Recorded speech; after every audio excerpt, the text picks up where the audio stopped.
자, 이제 우리 사무엘상 우리 20장에서 30장 시리즈 설교를 이제 마쳤습니다. 그리고 이제 교회 설립 기념 주일까지는 우리 보셨던 리바이브라고 하는 이 책을 중심으로 해서 6주간 설교 시리즈를 이어가려고 합니다. 자, 그래서 우리 교회가 가야 할 방향성을 한번 살펴보려고 하고요.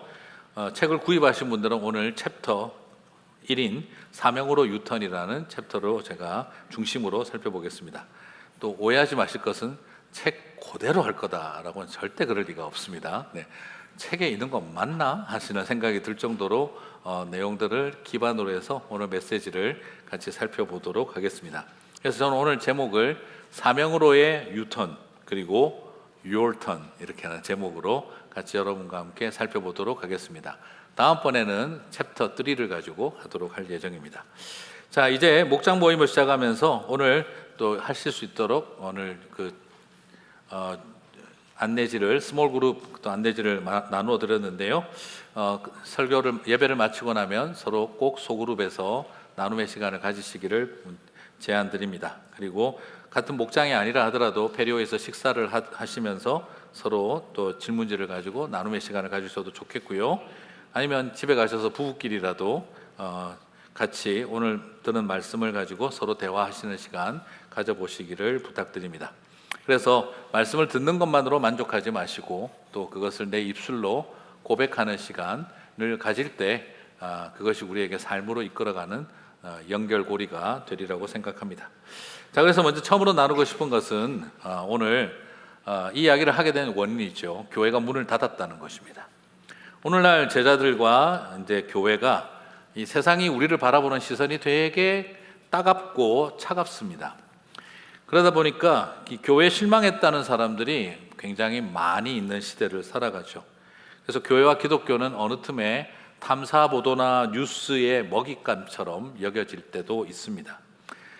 교회 안에서도 실망한 분들이 많아서 이제 나는 이렇게 내가 다니는 교회와 기독교가 실망스러운지 몰랐다 하는 이런 마음으로 이제 교회 안 나가 하시는 분들이 있죠. 그래서 교회 안 나가 하는 분들을 거꾸로 하면 가나안 이래서 요즘 이제 가나안 교인이 늘었다. 그래서 unchurched Christian 혹은 unbelonged believers라고 말할 수 있는 이런 어떤 상태가 많이 와 있습니다. 자, 이런 분위기로 인해서 많은 크리스찬들이 세상과 관계에서 두려움과 그리고 걱정을 가지고 있습니다. 그래서 안으로 움츠러드는 교회의 모습이 보입니다. 그래서 그냥 우리끼리 잘 지내자. 악하고 더러운 죄인들로 가득한 세상, 이 세상은 타락했어. 그들과 관계를 하지를 마. 우리 아이들과 자녀들을 이 세상의 물결로부터 보호하고 지켜야 돼. 그러므로 이 세상이 우리 아이들과 접촉하지 못하게 해야 돼. 우리는 거룩한 하나님의 백성이니까 세상과 단절하고 우리끼리 잘 지내자. 미디어 같은 거 보지 마, 듣지 마. 교회를 이 세상으로부터 지키고 우리의 아이들을 이 세상의 악한 문화로부터 지켜야 돼. 우리는 이런 생각이 강합니다. 그래서 떠나는 교인들 잡으려고 교회 문을 닫아 걸고, 그리고 또 세상으로부터 성도들을 보호하겠다고 또 교회 문을 닫아 겁니다. 그리고 세상의 미디어와 이런 것들이 사람들을 헷갈리게 하지 않도록 교회 문을 닫아 걸어야 한다라고 생각을 합니다.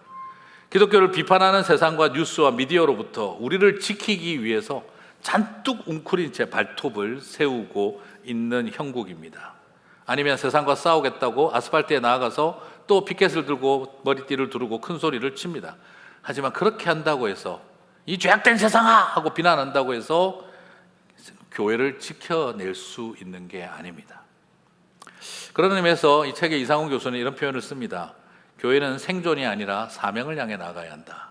생존하기 위해 몸부림치는 곳이 아니라 사명을 회복해야 한다. 다르게 표현하자면 우리는 서바이벌을 위해서 사는 사람들이 아니라 리바이벌을 위해서 살아야 한다 하는 그런 개념을 떠올리게 되어집니다. 교회는 생존을 위해 교회는 생존을 위해 존재하는 사람들이 아니라 사명을 위해 존재해야 합니다. 그래서 저는 이렇게 말하고 싶습니다. 자주 드린 표현인데 교회라고 하는 조직을 지키려고 애쓰지 말고 교회의 존재 목적을 지키십시오라고 말을 하고 싶습니다. 교회라고 하는 이 기독교라고 하는 조직을 지키려고 애쓰지 말고 교회가 존재하는 목적과 이유를 지켜야 한다는 것이죠.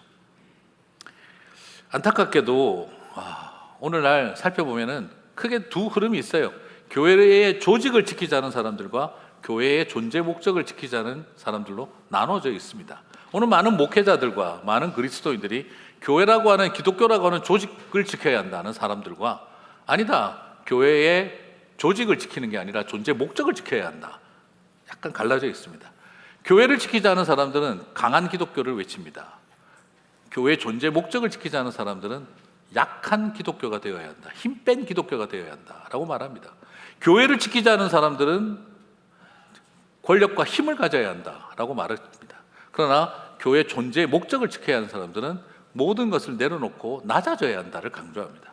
교회라는 조직을 지켜야 한다, 재정이 있어야 하고 이 세상에 힘 있는 사람들을 많이 교회에서 길러내야 한다. 그러나 교회의 존재 목적을 지키지 않은 사람들은 돈으로 하는 것이 아니다, 우리는 더 낮아지고 섬기는 사람들이 나와야 한다. 교회를 지키지 않은 사람들은 적대적입니다, 세상을 향해. 그러나 교회 존재 목적을 지키지 않은 사람들은 환대를 강조합니다. 그래서 교회를 지키지 않은 사람들은 십자군의 길을 걸어가게 돼 있고, 교회의 존재 목적을 지키지 않은 사람들은 십자가의 길을 걸어가자는 것으로 나누어지게 됩니다. 나름 이해가 갑니다. 교회라는 조직을, 기독교를 지켜야 한다, 다 부정하고 싶지 않습니다. 그러나 그렇게만 본다면 예수님은 권력도 돈도 십자군도 거느리지 않고 십자가의 길을 가셨다는 것을 우리는 심각하게 생각해야 한다는 거예요. 오늘날도 여전히 우리는 두 종류의 길이 있습니다. 이 교회라고 하는 조직을 지키고 기독교를 지키자를 외칠 것인가, 아니면 교회가 존재하는 이유와 목적을 찾아가자라고 할 것인가. 사랑하는 성도 여러분, 저는 십자가의 길을 가는 것이, 존재의 목적을 지키는 것이 주님의 부르심이라고 믿습니다. 십자군의 길을 가는 일은 내려놓자고 말하고 싶습니다. 오늘 그 마음을 가지고 주님은 우리에게 지금도 도전합니다. 조직을 지키기 위해서가 아니라 사명을 회복하는 그리스도인들이 됩시다, 인 거죠. 오늘 이 땅을 살아가면서 세상이 악하고 무서우니까 많은 교회들이 문을 걸어 잠급니다. 여전히 그렇습니다. 예수님의 제자들도 마찬가지입니다. 여러분, 예수님이 부활하시면 교회 문을 활짝 열을 것 같죠. 그런데 예수님이 부활했다는 소식을 듣고 제자들이 제일 먼저 한 일이 교회 문을 걸어 잠그는 일이었습니다. 요한복음 20장 19절을 보겠습니다. 이날 곧 안식 후 첫날 저녁 때에, 같이 읽겠습니다. 제자들이 유대인들을 두려워하여 모인 곳에 문들을 닫았더니 예수께서 오사 가운데에 서서 이르시되 너희에게 평강이 있을지어다. 여러분, 여기서 지금 보시면 예수님이 계속 말씀하셨잖아요. 인자가 고난받고 사흘 만에 살아날 것이라고 이미 예언하셨습니다. 그러나 십자가에서 예수님이 죽었을 때도 교회 문을 걸어 잠그지 않았던 사람들이 예수님이 부활했다는 소식을 듣자 교회 문을 걸어 잠궈 버렸습니다. 하나님이, 예수님이 부활하셨다고 그러면 세상이 두려워하고 성도들이 기뻐해야 할 텐데, 예수님이 부활했다는 소식이 전해지자 오히려 그리스도인들이, 제자들이 유대인들을 두려워하여 혐오 범죄의 타겟이 될까봐 교회 문을 걸어 잠궈 버렸습니다. 그리고 그들은 숨어서 안전지대를 확보하고자 했습니다. 교회는 세이프티 존이 되고 말았던 것이죠. 너무나 역설적이게도 주님은 무덤을 열으셨는데 제자들은 교회 문을 닫아버렸다는 것입니다. 주님은 무덤을 열어 사망을 이기고 부활을 선언하셨는데 제자들은 두려움에 떨면서 교회 문을 걸어 잠그고 죽은 것처럼 숨어 있었다라는 겁니다. 주님은 죽음을 이기고 부활을 선언하셨는데 제자들은 교회 문을 걸어 잠그고 죽은 듯이 숨어 있었다라는 것이죠. 오늘 이것은 우리들에게 굉장한 역설을 보여주고 있습니다. 예수님이 부활하면 성도들은 확신과 기쁨에 벅차서 일어나서 세상을 향해 달려나갈 것 같지만, 또 저것들이 이상한 소리를 하는구나 비난하고 헤이리즘의 타겟이 될까봐 그들은 오히려 주님은 부활하셨는데 그들은 죽은 것처럼 숨어버렸던 것이죠. 사랑하는 성도 여러분, 이것이 오늘날 우리 안에 있는 역설이 아닐지 모르겠습니다. 이 땅을 살아가며 많은 성도들과 그리스도인들이 세상이 두려워 교회 문을 걸어 잠깁니다. 그냥 여기서 우리끼리 잘 지내자, 우리 애들 미디어 같은 거 못 보게 해, 듣지 마, 보지 마, 그냥 이 세상의 악한 물결로부터 우리끼리 잘 지내는 컴포트 존을, 그리고 세이프티 존을 이 교회에 만들어서 우리는 아무도 못 건드리게 해. 그러면서 우리는 꼭꼭 숨어라, 머리카락 보일라 하면서 교회 안에 숨어버렸다는 거예요. 사랑하는 성도 여러분, 주님이 이것을 원하시는 게 아닙니다.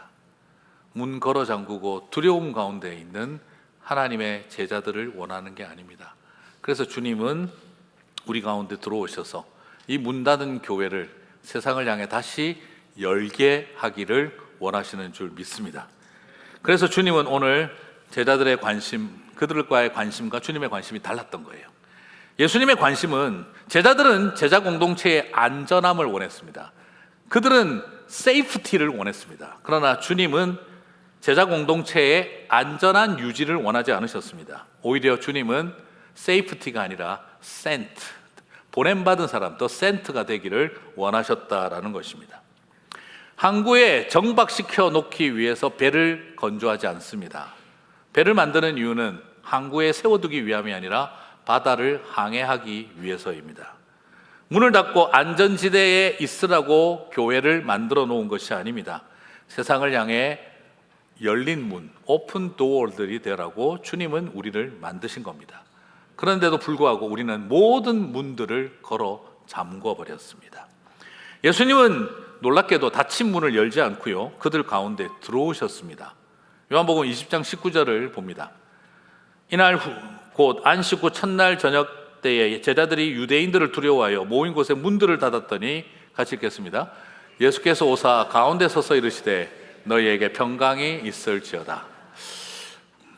예수님이 문 열고 들어왔다는 말이 아닙니다.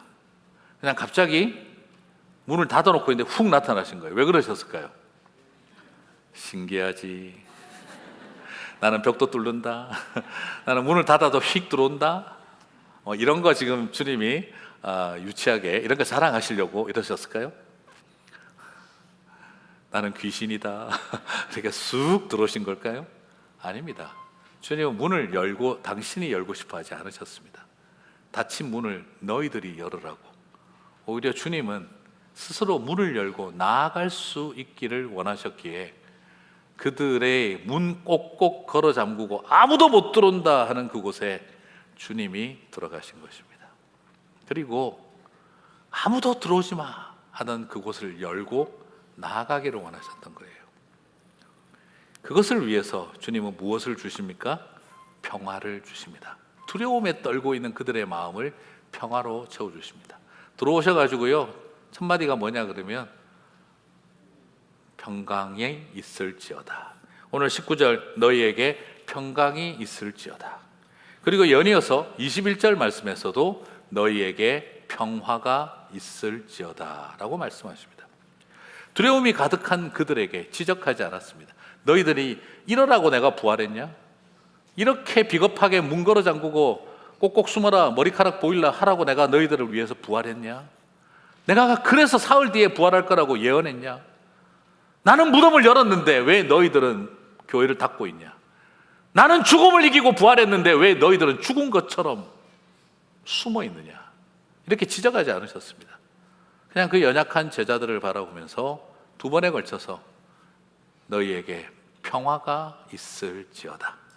주님은 그들의 마음에 하늘로부터 내려오는, 세상에 알 수도 없고 줄 수도 없는 평화를 주셨습니다. 그렇게 하신 이유는 뭘까요? 여러분, 오늘날 지금 계속 제가 드리는 이야기지만 우리가 교회에서 제일 많이 부른 찬송 중에 하나가 평안을 너에게 주노라예요. 평안을 너에게 주노라, 세상이 알 수 없는, 그 찬양으로 서로 막 평안 축복을 많이 했어요. 그거 하고 나면 주로 어떤 느낌이시죠? 분위기 좋다, 평화를 너에게 주노라, 할렐루야. 오늘 마음이 그냥 너무 따뜻하고 심리적인 안정을 경험해요. 영적으로 스테빌리티가 확 높아갔어요. 오늘 역시 교회에서 평안하고 싶어요. 오늘 집에 가서 아이들하고 평화를 너에게 주노라. 아들과 딸, 하나님의 평화가 너희의 심리적인 안정을 주고 영적인 평강을 줄 거야. 분위기 좋다. 우리 집안은 평화로운 곳, 우리 이곳에서 잘 살자.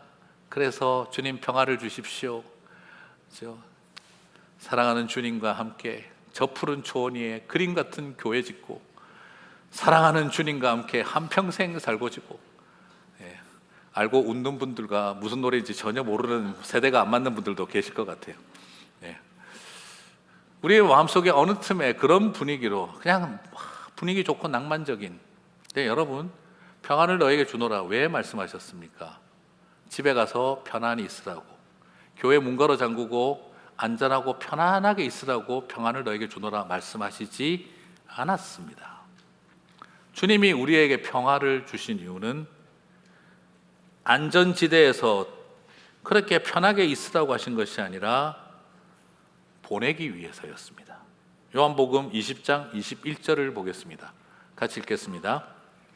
예수께서 또 이르시되 너희에게 평강이 있을지어다. 아버지께서 나를 보낸 것인 것 같이 나도 너희를 보내노라. 평화를 주신 이유는 무엇입니까? 파송하기 위해서였습니다. 그러므로 오늘 여기에서 가장 소중한 것은 우리에게 세상이 알 수도 없고 세상이 줄 수도 없는 평화를 주신 이유는 집에 가서 편안하게 있으라고, 교회에서 편안하게 있으라고 우리에게 심리적이고 영적인 안정감을 주신 것이 목적이 아닙니다. 늑대와 이리떼가 가득한 이 세상 속으로 내가 내 자녀를 보낸 것처럼 파송하기 위해서 두려움으로 가득한 저와 여러분의 마음속에 하늘 평화를 심어주신 것입니다. 안전지대에 있지만 두려움으로 가득한 그 교회의 길을 가지 말고 위험한 지대에 있더라도 하늘 평화로 파송받는 삶을 살라고 주님께서 저와 여러분에게 평화를 저와 여러분에게 주신 것입니다. 바로 선교적인 모험, 그 어드벤처를 위해서 저와 여러분을 부르셨다는 것입니다. 하나님은 저와 여러분을 보냄받은 자가 되게 하기 위하여 평화로 채워주셨다는 겁니다. 사랑하는 성도 여러분, 평화는 우리를 안전한 교회에 기분 좋고 넉넉하고 그리고 안정감 느끼며 교회 생활하라고 가르쳐준 축복 찬양이 아니라 이 두려운 세상에 나아가는 하나님의 파송받은 사람들이 되어라고 축복하며 부른 찬양이 평화를 너에게 주노라 였다는 것입니다. 자, 옆에 계신 분에게 찬양해 주십시오. 평화를 너에게 주노라. 네, 지금 어떤 느낌이 들까요? 하지마, 하지마, 나 안 가, 하지마, 나 안 가, 하지마. 오히려 어떤 느낌일까요? 이제부터 평안을 너에게 주노라 하면 어떤 느낌이 들까요? 하지 마세요. 괜찮아요. 내가 알고 나니까 받을 노래가 아니야. 그 찬양이 받을 축복이 아니야. 사랑하는 성도 여러분, 주님이 평화를 너에게 주노라, 그냥 등 따숩고 배부르게 편안하게 신앙생활할 수 있도록 심리적 안정감을 주는 그런 축복송이 아니라 이 거칠고 험한 이리떼 같은 세상 속에 양을 파송하시는 것 같은 주님이 우리의 마음을 두려움보다는 평화로 이젠 문을 열고 나아가라고 바로 미셔널 어드벤처를 우리들에게 격려하기 위해 주신 축복입니다. 사랑하는 성도 여러분, 오늘 어쩌면 우리가 신앙생활하면서 너무 많은 걸 잃어버리고 있어요. 모든 걸 다 내 유익과 내 평화와 내 안정감을 위한 수단으로 바꿔버리고 있어요. 주님은 나의 편안한 생활을 위해서 이 축복을 해주신 게 아니라 보냄받은 사명자가 되기 위해 이 축복을 주셨다는 것입니다. 그리고 우리가 선교적 파송을 받아야 할 또 이유는 그것이 하나님의 본질이기 때문입니다. 삼위일체이신 하나님의 본질이 파송입니다. 한번 따라해 보실까요? 하나님의 본질은 파송이다, 보내심이다. 네, 이것을 꼭 기억하실 필요가 있습니다. 아버지께서 아들을 보내셨습니다. 그리고 아버지와 아들이 성령님을 보내셨습니다. 그리고 성삼위 하나님이 교회인 우리를 보내셨습니다. 예배는 어디에서 드리느냐? 가서 드리는 것이 아니라 보냄받은 곳에서 드리는 것입니다. 그래서 파송받은 사람들이 예배자가 되는 것입니다. 그러므로 선교적 파송은 해도 되고 안 해도 되는 문제가 아니라 아버지가 아들을 보내셨고 아버지와 아들이 성령님을 보내셨고 성삼위 하나님이 교회인 우리를 파송하셨다는 겁니다. 그렇기 때문에 우리는 파송받은 자로서 살아가는 것이 마땅하다는 것입니다. 우리 교회 담임 목사님이 선교적 교회가 목회 철학이래가 중요한 것이 아니라 우리를 구원하신 성삼위 하나님이 우리를 파송하는 것이 하나님의 본질이라는 것입니다. 그러므로 선교적 보냄받은 삶은 우리에게는 옵션이 아니라 이것은 맨디토리가 될 수밖에 없고 본질이 될 수밖에 없다라는 것입니다. 그러면 보냄받아서 우리가 할 일이 뭐겠습니까? 사명을 받아서 가는 것을 하는 일이 뭐겠습니까? 아들이 오셔서 뭐 하셨습니까? 아버지를 증거했지 않습니까? 성령께서 뭘 증거하십니까? 아버지와 아들이 한 하나님이신 것을 증거하지 않습니까? 그러면 성부, 성자, 성령 하나님이 우리를 보내셨다면 우리는 뭘 해야 할까요? 삼위일체 하나님이 우리를 구원하셨다는 것을 증거해야 되는 겁니다. 그래서 여러분, 신천지, 통일교, 안상홍 증인회 이런 단체들은 삼위일체를 가르치지 않습니다. 왜요? 이만희에게 보내심을 받았기 때문이고 문선명에게 보내심을 받았기 때문이고 안상홍의 보내심을 받았기 때문입니다. 그러므로 그들은 삼위일체를 가르치지 않습니다. 안상홍을 가르칠 수밖에 없고 이만희 씨를 가르칠 수밖에 없고 문선명 씨를 가르칠 수밖에 없는 겁니다. 안상홍 씨를 가르칠 수밖에 없는 겁니다. 그래서 그분들에게는 구원의 하나님이 없는 겁니다. 오히려 우리는 말할 수 있는 거예요. 삼위일체는 우리가 증거해야 할 구원의 하나님의 이름일 수밖에 없고, 그러므로 우리는 주님이 아버지께서 나를 택하시고 아들이 나를 위해 십자가에서 죽으시고 성령께서 나를 인치셨다는 것을 증거하지 않을 수가 없는 것입니다. 사랑하는 성도 여러분, 그러므로 세상의 구원을 위해 성삼위 하나님이 우리를 보내주셨기에 우리는 성삼위 하나님을 증거하는 선교적 사명을 살 수밖에 없는 것이죠. 그래서 부활하신 주님이 저와 여러분에게 말씀하신 것입니다. 나도 너희를 보내노라. 사랑하는 성도 여러분, 예수님이 부활했다는 것을 알고 싶고 깨닫고 경험하고 싶어 하지만 주님이 나를 보내셨다는 것을 진지하게 생각하고 있는 걸까? 주님은 오늘 그걸 도전하고 있는 겁니다. 평화를 세상에 알 수도 없고 줄 수도 없는 평화를 경험하고 싶어 하고 있지만 그 평화를 주신 이유가 나를 보내기 위함이라는 걸 우리는 알고 있는 걸까? 주님이 우리를 왜 이렇게 찾아오셨는지를 오늘 이 시간 온전히 깨닫는 저와 여러분이 되시기를 바랍니다. 보냄받은 성도들로서 본질적 교회를 향해 유턴을 하자, 이것을 강조하고 있는데 좀 주의할 것이 있습니다. 세상을 향해 보냄받은 선교적 교회로 다시 시작하자고 하는데 여전히 이 개념을 패러다임 시프트를 하지 못한 채 그냥 과거의 틀에 박혀서 받아들이는 분들이 많아요. 이 선교적 교회 담론, 이 메타 내러티브를 여러분하고 나눌 때에 사람들은 계속해서 뭘 생각하냐 그러면, 그래, 이런 선교적 교회를 통해 교회가 성장하고 양적으로 부흥해야 돼 하는 전략적 도구로 참 좋은 것 같아. 성장 전략으로 이해합니다. 그리고 또 어떤 분들은, 그래, 요즘처럼 교회가 어렵고 힘든 시대에 이 선교적 교회가 생존 전략으로 아주 좋은 것 같아. 저는 부탁드리고 싶어요. 이것은 성장 전략도 아니고 생존 전략도 아닙니다. 이것은 성장을 위한 전략도 생존을 위한 전략도 아니라 우리가 본질을 향해 되돌아가자라고 하는 회개라고 저는 말씀을 드리고 싶습니다. 참되게 교회가 회개해야 한다는 거예요. 오히려 양적인 성장과 성장 전략만 가지고 있고 생존 전략만 추구하고 있는 이 땅의 교회의 지도자들에게 교회는 성장 전략과 생존 전략만 있는 곳이 아니라 본질을 찾기 위해 회개해야 하는 곳이다를 도전하고 있는 것입니다.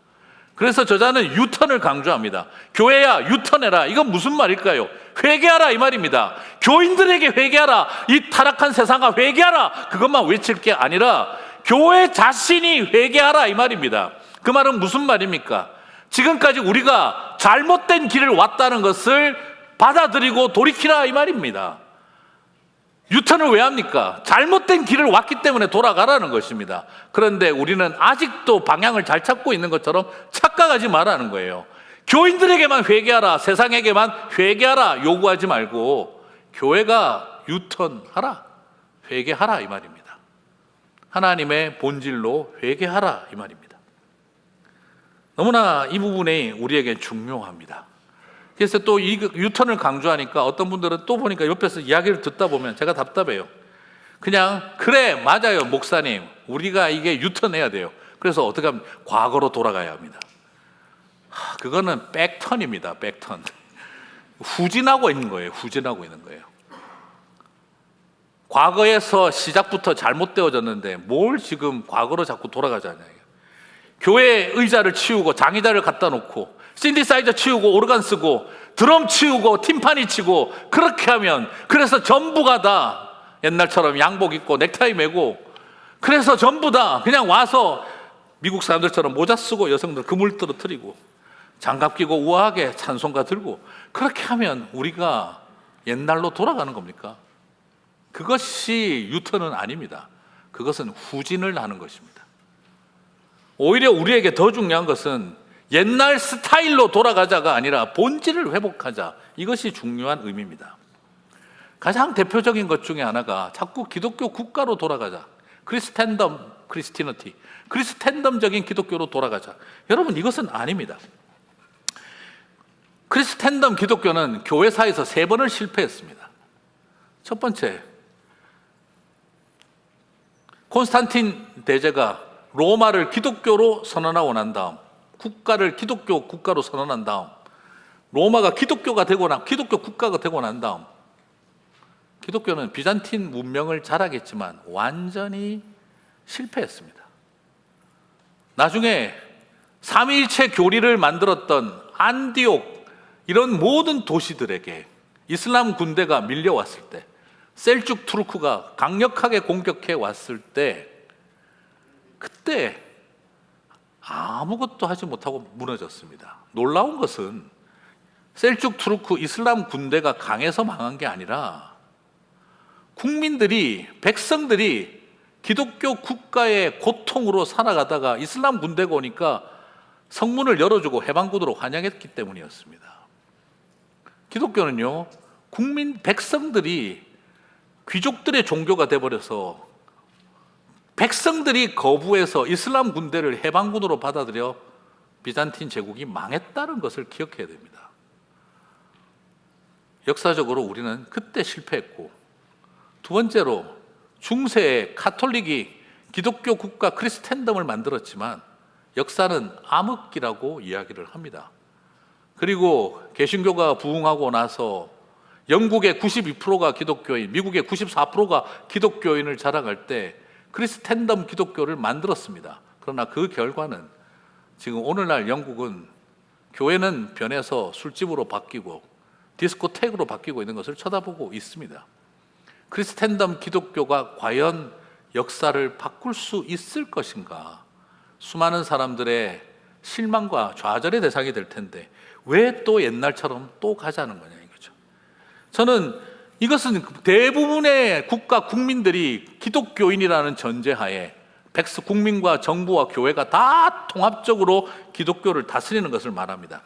사람들은 생각합니다. 그때 하나님의 통치, 테오크라시가 일어날 것처럼 생각하지만 그때 다 압니다. 교회의 통치일 뿐이었습니다. 처치크라시였습니다. 하나님이 다스리시는 게 아니라 일부 종교 지도자들과 목회자들과 그런 사람들이 하나님처럼 굴던 그런 세상을 만들어 버린 것입니다. 중세 때 실패했고, 비잔틴 제국이 실패했고, 중세가 실패했고, 그리고 영국과 미국 같은 기독교 국가가 실패했던 역사를 왜 우리가 또 하지 않는 거예요? 그렇게 하면 우리는 잘할 수 있을 거라고 착각하냐 이 말이죠. 교황청이 있듯이 기독청을 만들고 기독교 정부를 만들면 될 거라고 생각합니까? 역사에서 3번이나 크게 망했는데 또 망하려고 우리가 할 필요가 있겠냐 이 말이에요. 대통령을 기독교인으로 세우고 대법관, 국회의장, 검찰총장, 경찰국장, 국회의원들이 다 기독교인이 되면 기독교 국가를 만들 수 있을까요? 오히려 저는 이렇게 가는 역사가 과연 하나님이 기뻐할 일인가를 저는 잘 모르겠어요. 오늘날 그걸 지금 되게 열심히 하는 사람들이 있습니다. 그게 누구냐면 아이시스예요. 이슬람 스테이트를 꿈꾸는 사람들. 무슬림들이 머리를 흔듭니다. 이슬람이 가지고 있는 가치, 환대, 이웃을 향한 돌봄 하나도 없습니다. 테러와 적대, 그리고 살인과 폭력이 넘칩니다. 그래서 무슬림들조차 아이스는 머리를 흔듭니다. 이슬람 스테이트를 꿈꾸는 사람들하고 과연 그들도 기독교에서 뭘 잘못 배운 사람들인 것 같다 싶습니다. 지금 저런 이슬람 혁명으로 만들어진 이란 보고 있으면 답답합니다. 그 모든 일들을 우리가 또 만들어 간다는 것은 무엇을 의미할까? 여러분 아시죠? 오늘날 미국에서도 그 이야기를 합니다. 바이블 벨트 에어리어, 그리고 또 저 굉장히 경건하게 살고 있는 몰몬교들이 살고 있는 주, 밤이 되면 포르노 사이트 접속률이 미국 전체 주에서 가장 높은 데가 바로 바이블 벨트와 그리고 그 몰몬교 교인들이 살고 있는 지역입니다. 겉으로는 긴 치마 입고 거룩과 순결을 외치고 있지만 속으로는 집에 들어가서 아무도 보지 않는 데서는 전부가 다 포르노 사이트 열어보고 있다 이 말인 것이죠. 목사님은 왜 꼭 그런 것만 하십니까? 이렇게 생각하지 마시고 저는 현실을 보고 싶은 거예요. 겉으로 나타난 프로파간다가 아니라 정말 현실을 알고 싶은 거예요. 그게 우리의 모습입니다. 저는 그래서 십자군의 길을 가지 말고 십자가의 길을 가자는 거예요. 미움과 분노로 가득한 세상에 사랑과 용서를 선언하자 이거예요. 혐오와 배제가 가득한 세상에 환대와 존중을 가르치자는 거예요. 세상을 바꾸겠다고 타도와 혁명을 외치는 사람들이 아니라 이 세상의 아름다운 풍경을 가꾸어 보겠다고 연대와 섬김과 낮아짐을 택하는 사람들을 봐야 한다는 겁니다. 불타는 세상을 향한 복음의 시원함을 보여주고 이 얼어붙은 세상을 향해서 복음의 온기와 따스함을 전하는 사람들이 일어났으면 좋겠다는 거예요. 십자군이 되어 죽일 각오로 그냥 나서는 사람들이 아니라 오히려 십자가를 지고 죽을 각오로 섬기는 사람들이 되어야 한다 이 말입니다. 죽이기보다는 살리기를 위해서, 원수를 소멸시키기보단 원수된 것을 소멸시키고자 하는 삶이 되어야 한다는 것이죠. 그것이 조직으로서 교회를 지키자는 사람들이 아니라 교회의 존재, 목적을 지키는 사람들의 길이다라는 것입니다. 사랑하는 성도 여러분, 이게 우리 힘으로 되겠습니까? 이게 우리 능력으로 가능하겠습니까? 그러나 우리에게 그럼 목사님 힘도 필요 없고 다 없다면 뭐로 합니까? 우리가 붙들어야 할 것은 성령의 능력밖에 없습니다. 오늘 또 한 가지 보여드리겠습니다. 평안의 목적이 보내심이라면 성령 받아야 할 목적도 보내심입니다. 여러분, 하나님은 어떤 사람들을 쓰셨느냐? 선교적 교회 하나님은 어떤 사람들을 통해 역사하셨느냐? 예루살렘 1번지 초대형 성전을 지어놓은 제사장들을 중심으로 역사하신 것이 아니라 나사렛에서 무슨 선한 것이 날 것이 있느냐라고 여겼던 목수 예수님을 통해, 그리고 유대 땅이지만 이방인으로 취급당했던 이방의 갈릴리 출신 어부들을 통해 하나님은 제국의 심장을 향해 복음의 더운 피를 증거하게 하셨어요. 언저리에 있던 사람, 변두리에 있던 사람들, the margins, 그들을 통해 주님은 역사하셨습니다. 사도행전 8장 1절에 보게 되면 그날에 예루살렘에 있는 교회에 큰 박해가 일어서 사도 외에는 다 유대와 사마리아 모든 땅으로 흩어지니라. 온 유대와 사마리아와 땅끝까지 이르러 복음을 전한 사람은 탁월한 선교적 거장과 그 시대의 사도라고 할 수 있는 스타급의 교회 지도자들이 아니라 이름 없이 빚도 없는 무명과 익명의 평신도들을 통해 일어났습니다. 세상은 그들을 흩었다라고 생각했지만 그들은 주님이 우리를 뿌리셨다라고 생각한 것이죠. 사랑하는 성도 여러분, 킥아웃된 사람들이 아니라 주님께서 이 세상에 뿌려놓은 씨앗들이 되셨다라는 것입니다. 그들을 통해 하나님은 온 유대와 사마리아와 땅끝을 향해 복음을 전하게 하셨습니다. 사랑하는 성도 여러분, 우리가 능력 있는 것이 아닙니다. 우리를 뿌리신 성령님이 중요한 것입니다. 우리 힘과 능력이 아닙니다.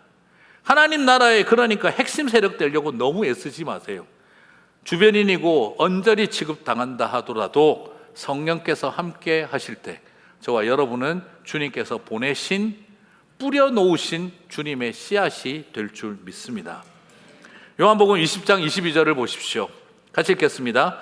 이 말씀을 하시고 그들을 향하사 숨을 내쉬며 이르시되 성령을 받으라.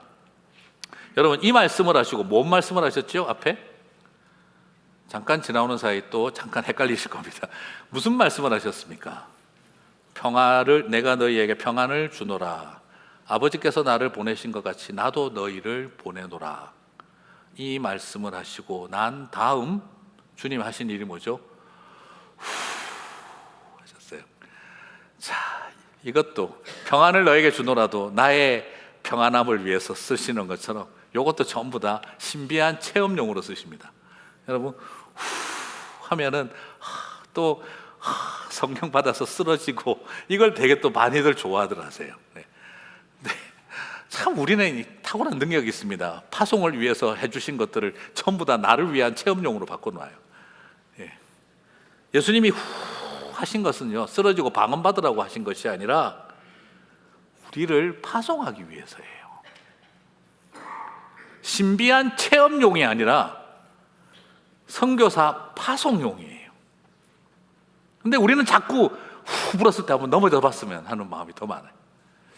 제가 그전 ANC 온누리교회에 있을 때 그 유대인 목사님 한 분이 오셨어요.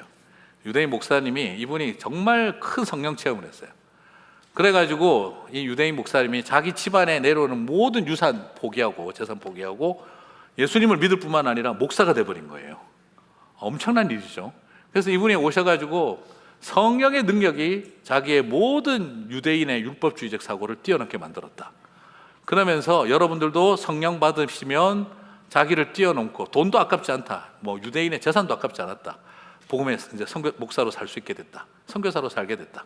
그 메시지를 던지시고, 오늘 이 교회 성도님들도 하나님 앞에 선교로 쓰임받기 원하는 사람들은 나와라. 오늘 내가 숨을 불어넣으며 하나님의 능력을 여러분 보내겠다 이랬더니 저는 몇 명 나갈까 싶었는데 4분의 3이 나가버린 거예요.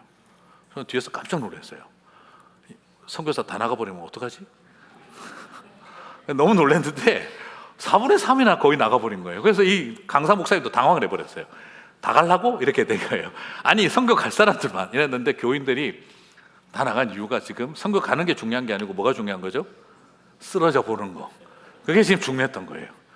그래가지고 너무 많이 나갔어요. 그러니까 그 목사님이 당황해 하시더니 여기 이 교회 부목사님들 6명만 나오라고, 자기가 임파테이션 기도를 해주겠다. 그래서 부목사님들 6명만 나오라 그러길래 저도 당황해가지고 고민하다 따라 나갔어요. 나가보니까 제가 7번째였어요. 할렐루야. 그래서 저는 돌아서서 나가려고 하는데 갑자기 앞에 계시던 선배 목사님 저를 붙잡고 올라가. 왜요? 그러니까 나 합신 출신이라서 안 돼. 보수적이다 이 말이에요. 그래서 합신 출신, 나 고신 출신인데요? 이러니까 젊잖아 이러면서 저를 올려. 여기서 젊은 게 왜 또 이러면서 제가, 그래서 목사님 합신, 나는 고신 더 보수적이에요. 이랬더니 젊잖아, 그냥 올라가. 그래서 제가 올라갔어요. 목사님들 6명이 섰어요. 능력 있는 유대인 목사님이 손을 탁 뻗고 받으래요. 임파테이션. 저는 그런 거 딱 싫어하거든요.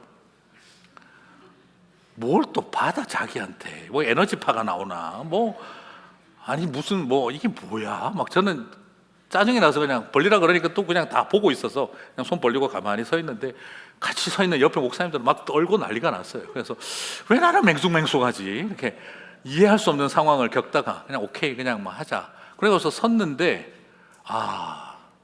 그때부터 고민이 되는 거예요. 남들 다 쓰러지는데 나한테 와서 아무도 안 쓰러지면 어떡하지? 첫 번째 그게 걱정이 되고, 두 번째 걱정되는 거는 또 고신 목사가 또 너무 쓰러뜨리면 뒷감당을 어떻게 하지? 굉장히 머리가 복잡해지기 시작을 하는 거예요. 그래서 고민하다가 주여, 쓰러지든 말든 그냥 성도들을 위해서 기도하고 가겠습니다. 그냥 그 마음 딱 먹고 그냥 이렇게 기도해드렸어요. 근데 저도 처음 하다 보니까 잘 몰라서 갑자기 기도하는데 갑자기 뒤로 휙 나가길래 저도 모르게 따라가서 머리 잡고 당겨오고 그분은 되게 당황해 하셨어요. 아니, 쓰러지는 나를 왜 굳이 끌고 들어오시나. 그러면서 막 그렇게 기도를 했는데 나중에 그냥 한 영혼을 위해서 기도 다 해드리고 나서 끝나고 제가 내려오니까 저를 올려보냈던 목사님이 뒤에 계시더니 쓰고 오더니 송 목사 왜요? 1등 했어. 뭘요? 그러니까 강사만큼 쓰러뜨렸어. 오늘 부목사도 제일 많이 쓰러뜨렸어. 제가 그 말 듣고 나와서 이제 고시는 다 돌아갔다. 그래서 아마 제가 지금 미국에 남아있는지도 모르겠어요. 왜 제가 이런 이야기를 드리냐 그러면 나중에 끝나고 물어봤어요. 왜 나가셨냐고. 선교 나가고 안 나가고가 중요한 게 아니라 후 할 때 한번 쓰러져 봤으면. 그래서 저는 그때 오늘 얼마나 우리는 평화를 너에게 주노라. 왜 평화를 주셨습니까? 보내시기 위해서. 왜 후 하시며 성령을 받으라 하셨습니까? 보내시기 위해서. 그런데 우리는 교회 생활, 가정 생활 평화롭게 하기 위해서 그 찬양을 축복하고 신비한 체험에서 영적으로 체험하고 싶어서 어느 틈에 우리는 후 하고 성령 받으려고 하고 있는 건 아닌지, 왜 하나님이 하나님의 선교를 위해 우리에게 주신 것들을 나의 체험과 평화로운 신앙생활을 위한 수단으로 여기고 있는 것은 아닌지 오늘 이 말씀을 보며 굉장한 도전을 받습니다. 주류 사회가 무시하는 변두리 인생들이었지만 그들은 새로운 피조물이 되었습니다. 그래서 보냄받은 증인으로서의 파송받은 삶이 되었습니다. 성령님은 그래서 저와 여러분과 함께 하시는 줄 믿습니다. 그 은혜를 전하는 저와 여러분이 되시기를 바랍니다. 이후 제자들은 이 체험을 하고 난 다음 이제 예수님의 제자들은 직분의 패러다임을 뛰어넘었습니다. 유대 종교의 틀, 율법주의의 압박 이런 거 다 뛰어넘어 버렸습니다. 선교적인 상상력과 신학적인 창의성으로 넘쳐 흐르기 시작했습니다. 복음의 본질에 충실하고 그래서 복음을 전하기 위해서 상황화하고 문화를 이해하는 데 굉장히 뛰어났었습니다. 여러분, 가끔 목회자들이 그런 이야기합니다. 우리는 복음은 잘 아는데 문화의 이해도가 떨어진다. 좀 저는 그런 이야기를 들을 때 우리 막 그런 이야기. 그러므로 목사님들은 문화를 이해하려고 하는데 애쓰지 말고 복음을 이해하는 데 더 집중하세요. 이런 말도 합니다. 그리고 또 저 같은 고신 출신은 늘 그런 이야기 들었어요. 우리 보수적인 고신교단은 말이야, 이 복음에 대해서는 탁월한 깊이가 있고 이해도가 높은데 이 세상과 시대와 문화에 대한 이해도가 너무 떨어져서 오늘 이 시대에 조금 적응력이 약해. 저는 그 말이 맞다고 생각했어요. 그리고 그렇게 스스로 합리화했어요. 그런데 어느 순간 제가 깨달았습니다. 자기 합리화일 뿐입니다. 잃어버린 영혼에 대한 복음으로 가슴이 불타면 그 영혼의 상황과 환경을 모를까요? 어린이들을 향한 불타는 복음의 가슴을 가지고 있는데 어린아이들이 어떤 아픔이 있고 어떤 고민이 있는지 모를 수 있을까요? 청소년들을 향해 복음을 증거하고 싶은 열정이 넘치는데 그 청소년들이 왜 아프고 울고 절망하고 낙심하고 괴로워하는지를 하나도 모르면서 나는 복음에 대한 이해도가 높다라고 말할 수 있을까요? 나는 그들에 대한 문화 이해도가 좀 떨어질 뿐이야 라고 말할 수 있을까요? 청년들을 사랑하고 청년들에게 복음을 전하겠다고 하면서 이민자로 살아가는 1세 청년들이, 1.5세들이, 2세들이 어떤 고민을 가지고 아픔을 있는지 하나도 모르고 있으면서 나는 복음에 대한 이해도가 높은 사람이야. 이게 과연 맞는 말일까요? 복음에 대한 이해도가 없는 사람일까요?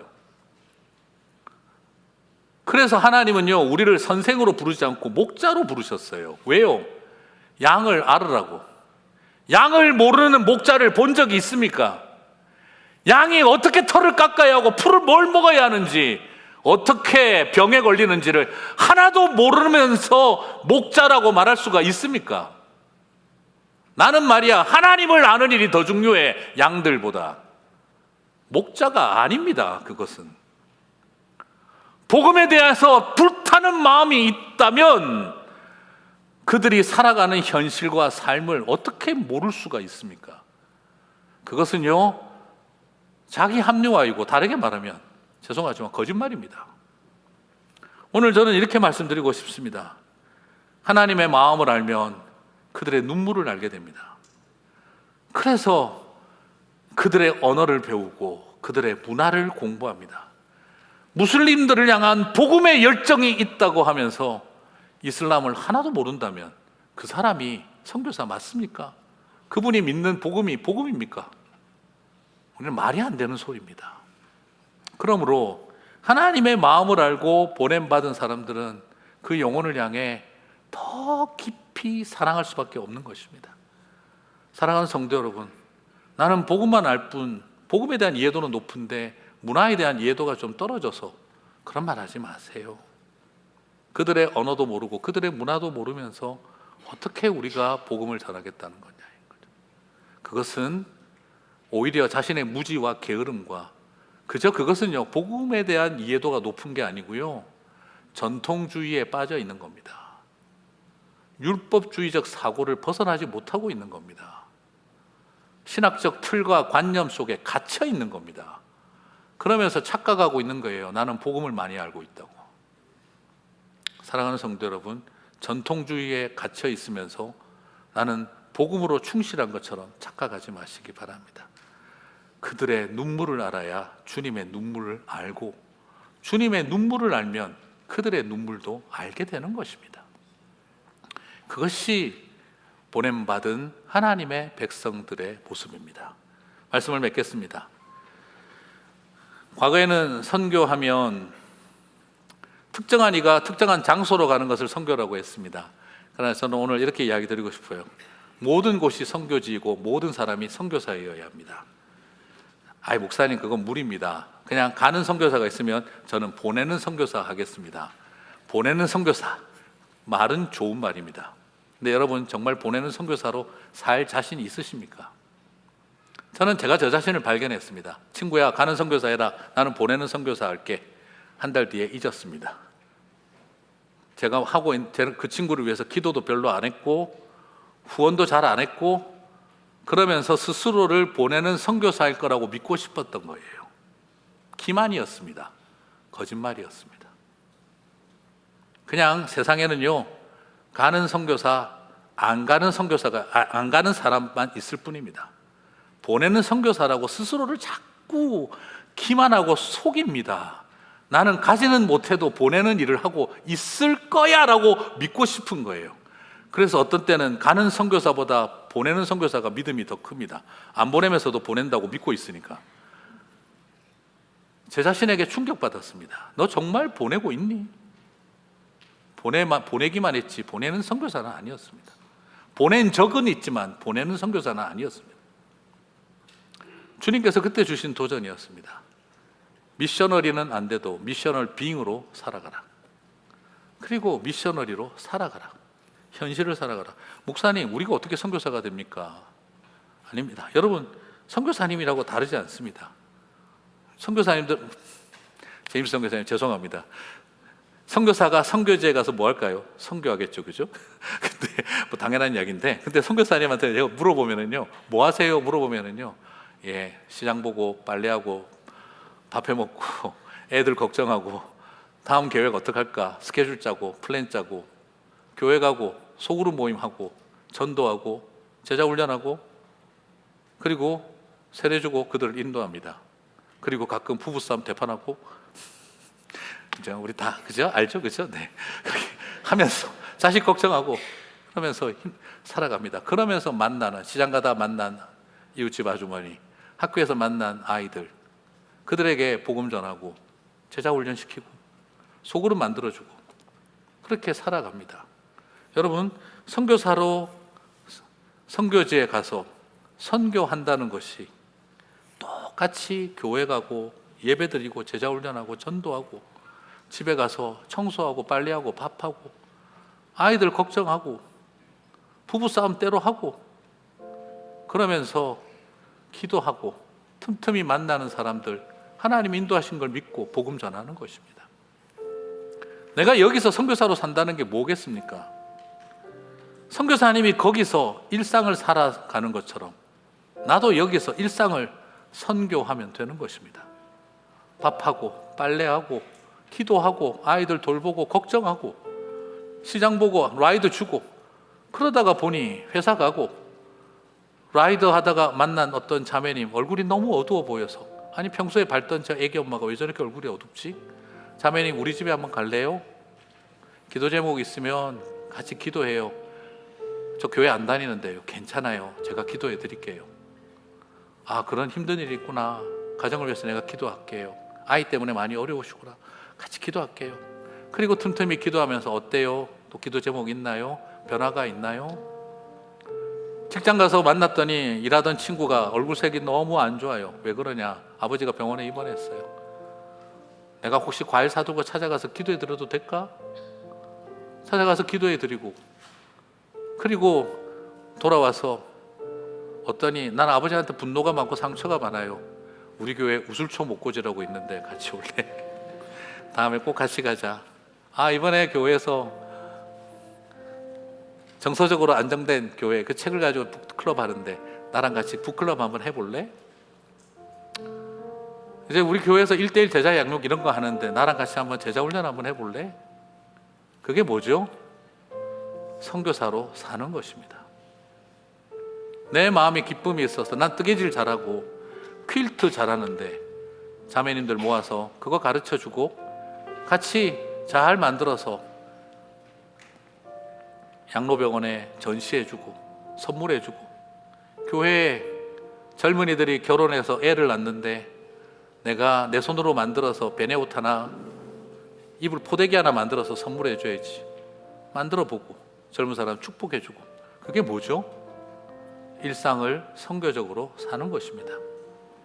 사랑하는 성도 여러분, 선교사님들이 선교지에서 살아가는 일상이 선교이듯이 우리가 여기에서 선교적으로 일상을 살아간다면 그게 바로 선교입니다.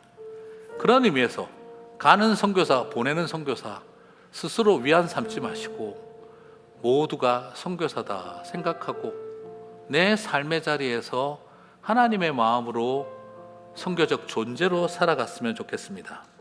모든 것을 향해 모든 사람들이 일어날 때 세상은 따뜻합니다.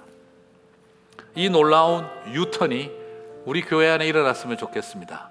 그리고 여러분에게 묻고 싶습니다. How about your turn? 이 질문 앞에 고민하며 나아가는 저와 여러분의 여정이 되시길 주님의 이름으로 축복합니다. 우리 다 함께 자리에서 일어나셔서 찬양하고 마치겠습니다.